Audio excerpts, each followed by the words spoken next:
Дарамслаад ирсэн 3 дахь өдөр шүрээр буух гад хүлээж ийн одоо 10 өнгөрч ийн. Тэгээд салхины докторгүй байдлаас болоод нисгэгч хоёрын сууж ийна. Салхиараа доктортой болохыг хүлээгээ. Тэгээд хувийн эцэцүүлсэн энэ хойноогоо цүнхэнд тэгж тийм ээ. Тэгээд доороо энэ цүнхэн юм суудаг хэсэгтэй.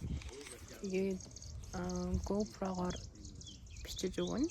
Тэгээ энэ үнэнд нь орсон 2500 рупий гэдэг юм байна. Тэгээд наашаа ирэх унааны зардал нь болохоор 1400 рупий болсон. 1200-аас 1400 байршлаасаа хамаараад тэгээд доор жолооч нь буулгаж өгөөд буудлаас аваад доор буулгаж өгөөд наашаага юугаар өөр машинаар ирээд тэгээд энэ дээрээсээ доошоо буугаад явдаг юм байна. Тэгээд одоо хүлээгээ сууж байна. Ямар анх удаа шүрээр бууж үзэх чинь. Тэгээ энэ болохоор богино хэмжээнийх нь, урт хэмжээнийх нь болохоор эндээс 2 цаг гарan яваад гэлөө газар байдаг. Тэгээ нэг өдөр алдах юм байлээ. Тэгээ би мдээгүй учраас тийшээ энэ удаадаа явахгүй. Тэгээд ерөнхийдөө дарамтлаад ирэх юм бол хийж болох айгүй олон зүйлсийн нэг нь ингээд шүрээр буух юм билий. Тэгээд айгүй олон зүйлс байгаа. Би дараа нь ингээд тухтай гоё ярьж өгье. Салхи тогтвол ниснээр ах юм даа. Салхин тогтохгүй юм шиг.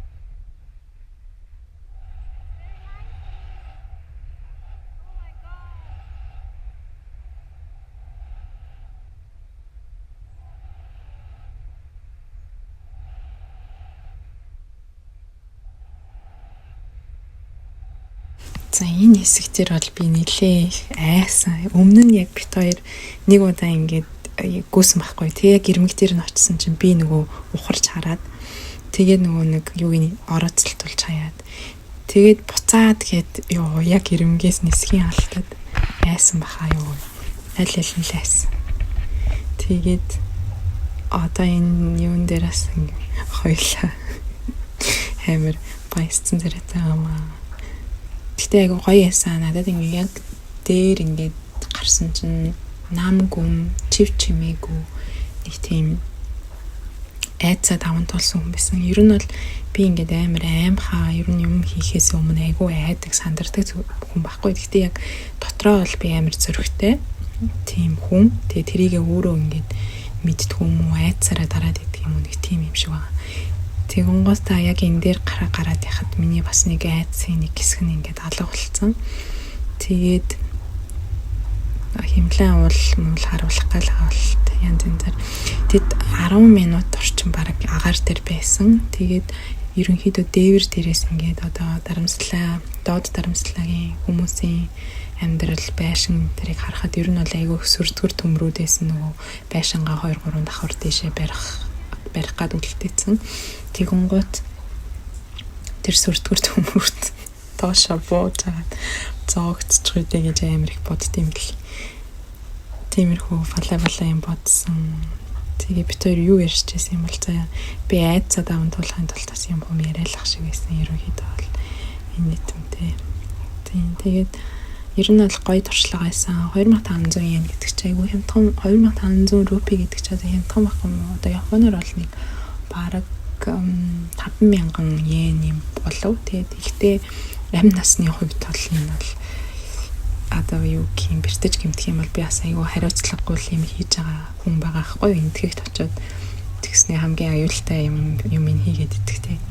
Тэгтээ бол энэ эсгэгчид нар нь туршлагатай тийм сайн хүмүүс байгаа. Гэхдээ өмнө жил яг намайг ингэж суухаас жилийн өмнө жилөө бас хүн амьтанд нас орсон тийм тохиолдол гарсан юм байлээ. Тэгэхээр бас болгоомжтой байгаарэ. Хэрвээ яг ийм энэтхэгт очиод хийх гэж байгаа бол ер нь хаач утсан ялгаагүй. Гэхдээ жоохон аюулгүй байдлаа бодоод даатгал энтер сайн хамрагтаад энэ үед би даатгалд хамрагдсан байсан байж магадгүй. Тэгэхээр сая явахдаа ерөөсөө даатгалд хамрагдаагүй. Нөгөө удаан хугацаагаар болохоор даатгал намайг аваагүй. Тэгтээ дэстэ бурхны буйнаар зэхүүснүүдийн хамгаалтаар бол би асуудалгүй яваад ирсэн байгаа.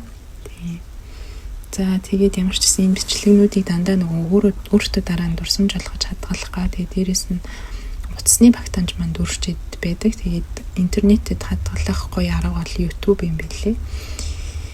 Тэгэхээр энэ гээд бичлэгээ хадгалаад үлдээ гэж бодсон. Тэр доошоо хараа ямар амар юм би удаа бол тэгэж яах байгаа. Skydiving нэг удаа хий гэж бодож байгаа.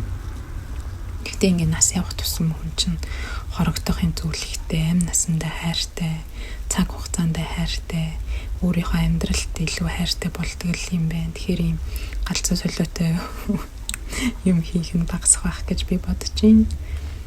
За энэ гоё.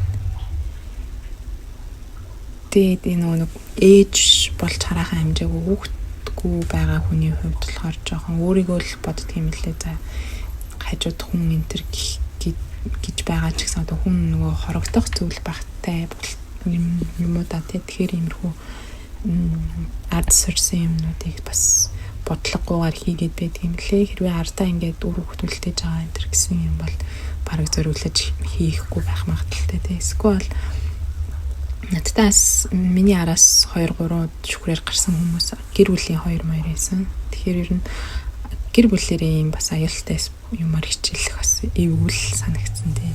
За мэдхгүй гинт яагаад ийм юм яриад байна уу?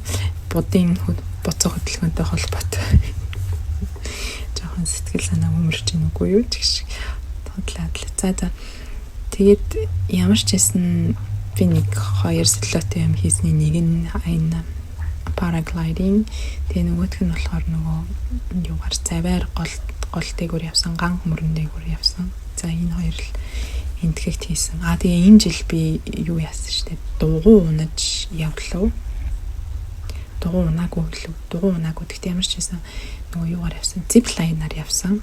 За нэг иймэрхүү юм хийдэг хүн байна. Гэхдээ буухтаа нилийн үгэн билээ. Амар нарийн зам одоо нөгөө нэг буух зам нь амар нарийнхан. Тэгээд бүксөөрөө одоо буудаг юм лээ. Тэгэхээр нөгөө нэг бүксэн дор юм хамгаалтын одоо юутай зөөлөвчтэй тэгээд хөлөө дэш нь сайн өргөөд тэгээд бүксөөрөө эхлээд газардах ёстой юм байлээ.